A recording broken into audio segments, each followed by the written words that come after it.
ఆటలాడకూడదు. కానీ నువ్వు ఒక పెదవ రాజకీయాలు చేస్తూ ఏపీలో స్వామివారిని రాజకీయం కోణంలో తీసుకురావడం కోసం పవన్ కళ్యాణ్ గారి బిడ్డను పట్టుకొని మాట్లాడుతున్నాం. 2 రోజుల ముందు ట్వీట్ వేసిందండి పవన్ కళ్యాణ్ గారి బిడ్డ మీద. నిజంగా మేమందరం అనుకున్నాం, అయ్యో తల్లి మనసు కదా మాలాగే ఉంటుందేమో అని. కానీ ఈమె విషపు కోణాలు, ఈమె నాగపాము లాంటి బుద్ధి మాకు అర్థమైంది. సో పవన్ కళ్యాణ్ గారిని మాట్లాడే రైట్ కానీ, స్వామివారి గురించి ప్రస్తావించే ధైర్యం కానీ రోజా చేయకూడదు. అంటే తిరుపతిని అపహాస్యం చేస్తారు, ఈరోజు మొత్తం నాశనం చేసేసారు ఆ వ్యవస్థ మొత్తాన్ని అని చెప్పేసి కూడా ఆవిడ మాట్లాడుతూ ఉన్నారు. ఎవరమ్మా నాశనం చేసింది? ఎవరు నాశనం చేసింది? సాక్షాత్తు స్వామివారి సన్నిధి లోపల కూర్చొని జగన్మోహన్ రెడ్డి రక్షక గోవింద అంటే నాశనం కాలేదా? ఎంత ప్రాచీనం పొందిన స్వామివారి సన్నిధిలో ఆయన నామస్మరణలు జగన్మోహన్ రెడ్డి గారి పేరు మీద చేస్తావా? నీ ఫోటోగ్రాఫరు స్వామివారి సన్నిధి ముందు సిలవేసుకొని తిరుగుతాడా? అది కూడా నువ్వు గమనించుకోవా? అన్యమత ప్రచారం జరుగుతుంటే పట్టించుకోవా?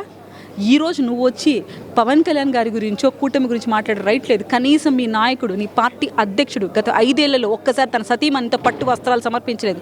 స్వామివారి శాస్త్రాలను మీరు పక్కన పెట్టారు. ఆవిడ భార్య కోసం సొంతం స్వామివారిని తీసుకుని సెట్ వేశారు.